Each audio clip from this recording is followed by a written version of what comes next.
மாலை வணக்கம். இந்த விழாக்கு அழைச்சதுக்கு ரொம்ப நன்றி. ரொம்ப உள்ள வரப்பே ரொம்ப இன்ஸ்பைரிங்காக ஃபீல் பண்ணேன், ரொம்ப எனர்ஜெட்டிக்காக ஃபீல் பண்ணேன். இவ்வளோ யூத் வாய்ஸ் இதை கேட்குறப்ப ரொம்ப எனர்ஜெட்டிக்காக இருந்துச்சு. ஒரு பழைய கதை தான், அது எனக்கு நடந்த கதை. அந்த கதையை சொன்னால் அட்லீஸ்ட் உங்களுக்கு நீங்கள் இன்டர்வியூலாம் கேட்டிருப்பீங்க, இருந்தாலும் அந்த கதையை சொல்லணும்னு ஆசைப்பட்றேன். என்னுடைய முதல் படம் சரியாக போகல, நான் சோர்ந்து போயிருக்கேன். நான் இயக்குனர் சங்கர் அவர்களிடம் வேலை பார்த்தேன், கமர்ஷியல் உலகத்தினுடைய பெரிய ஒரு இயக்குனர். ஸோ நான் ஃபஸ்ட்டு படம் எடுத்தேன். அந்த படம் கதையாக ரொம்ப முக்கியமான படம். ஏதோ ஒரு காரணங்களால் அந்த படம் சரியாக போகல. இப்போ என்னை சுற்றி இருக்கிற மொத்த உலகமும் ஒரு கமர்ஷியல் உலகத்துக்குள் இயங்கிக்கிட்டு இருக்கு. அப்போ தான் தில், தூள், சாமி அது போன்ற படங்கள் வந்துட்டு இருக்கு. அப்போ ஒரு நாள் நைட்டு எங்கள் வீட்டில், ஏன்னா எனக்கு அப்போ 31 இயர்ஸ் ஆயிடுச்சு, மேரேஜ் ஆகலை அப்படின்னு ஒரு கடுமையான பொருளாதார நெருக்கடி இருந்த காலம். முதல் நாள் துவக்க நிகழ்ச்சியில் சொன்னதுதான்.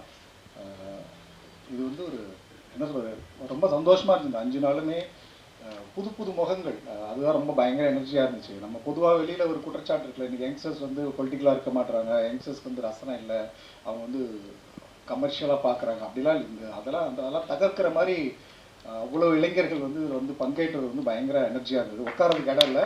ஒவ்வொரு ஷோவிலுமே ஒரு 50-100 பேர் வெளியில் நிற்க வேண்டிய ஒரு கட்டாயம் தான் இருக்குது.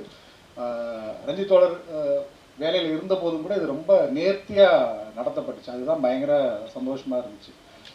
இது பின்னால் இருந்த அத்தனை தோழர்களுக்கும் ரஞ்சித் தோழருக்கும் எனக்கு நன்றி தெரிவித்துக்கொண்டு ஒரு வேண்டுகோளையும் வச்சுக்கிறாங்க. கண்டிப்பாக நம்ம இந்த 2 திரைப்படத்தையும் வேறு ஏதாவது ஒரு இடத்துல திரையிட்டு கண்டிப்பாக நீளம் இந்த சீக்கிரம் வச்சு நிகழ்வை அந்த இடத்துல நிறைவு செய்யணும்னு ஆசைப்படுறேன். கல்லூரி காலங்களில் இருக்கும்போது நிறைய ஆர்வமாக நாடகங்கள், கலை நிகழ்ச்சிகள் எல்லாமே பங்கேற்றுட்ருப்பேன். அப்போது ரொம்ப ஆர்வமாக நிறைய விஷயங்களை செய்யணும்னு ஆசைப்படுவேன். ஒன்று இலக்கிய சிறுபத்திரிக்கை ஆரம்பிக்கணும்னு ஆசைப்பட்டேன்.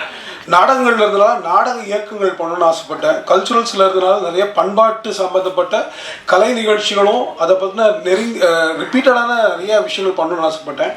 அதே மாதிரி இளைஞர்களோட சேர்ந்து நிறைய வேலைகள் பார்த்துருக்கேன். சினிமாவுக்கு வர்றதுக்கு முன்னால் இல்லை, சினிமாவுக்கு வர்றதுக்கு முன்னால் இளைஞர்களோட சேர்ந்து சில வேலைகள் பார்க்கணும்னு ஆசைப்பட்டிருக்கேன் உண்டு.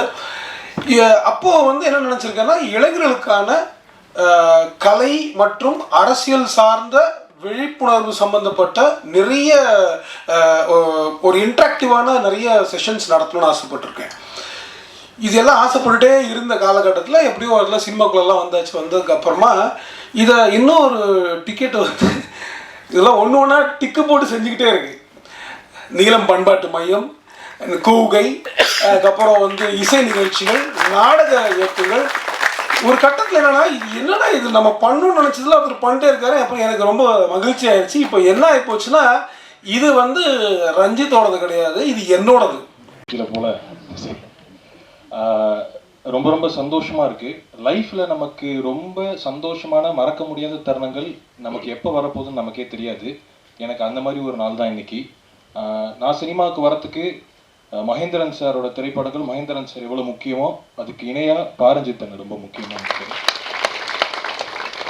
இது மேடையில் இருக்கான அண்ணன்ட்ட சொல்லணும் அப்படிங்கிறதுலாம் இல்லை. மணிகண்டனுக்கு தெரியும், மணியனுக்கு ரொம்ப தெரியும். நான் அவங்களோட எவ்வளோ பெரிய ஃபேன்னு. டெய்லி ஏதாவது ஒரு விதத்துலையாவது காலால் அண்ணன் எப்படி என்ன பண்ணுச்சு, அண்ணன் இந்த சீன் எப்படி ஹேண்டில் பண்ணுச்சுன்னு தான் கேட்டுக்கிட்டே இருப்பேன். ஸோ அப்படி அதே இடத்துல இந்த அண்ணன் இருக்கிற மேடையில் நான் பகிர்ந்துக்கு இருந்தது இதை விட சந்தோஷமான நாள் என் வாழ்க்கையில் திரும்ப கிடைக்குமான்னு எனக்கு தெரியல.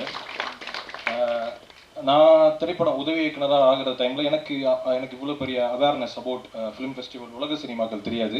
நான் பார்த்து பயங்கரமாக வியந்த நம்ம சினிமா அட்டகத்தி தான் குட் நைட்டுக்கான மிக பேசிக் அடிப்படையான விஷயம். ஏன்னா நம்ம திரைப்படங்கள் பார்த்துக்கிட்டு இருக்கோம், லார்ஜர் தன் லைஃப் ஃபிக்ஷனல் சினிமாக்கள் பார்த்துக்கிட்டு இருக்கோம்.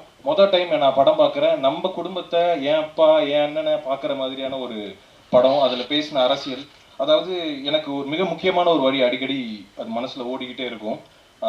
மெட்ராஸ் திரைப்படத்தில் வர வரி தான், உழைக்கும் இனமே உலக ஜெயித்திடும் ஒரு நாள் விழித்து இருந்தால் விரைவில் சொல்லுவாங்க. ஸோ எனக்கு முதல்ல தோணுனது ஆப்பிரிக்கன் சினிமாவை நம்ம இன்ட்ரடியூஸ் பண்ணோம். ஏன்னா செம்பேன் உஸ்மான் அப்படின்னு ஆப்பிரிக்கன் சினிமாவின் தந்தைன்னு சொல்லப்படுற செம்பேன் உஸ்மானுடைய ஃபிலிம்ஸை இந்தியாவிலேயே முதல் முறையாக அவருடைய 8 படங்கள் ஒரு ரெட்ரோஸ்பெக்டிவாக நம்ம இங்கே காமிச்சிருக்கோம்.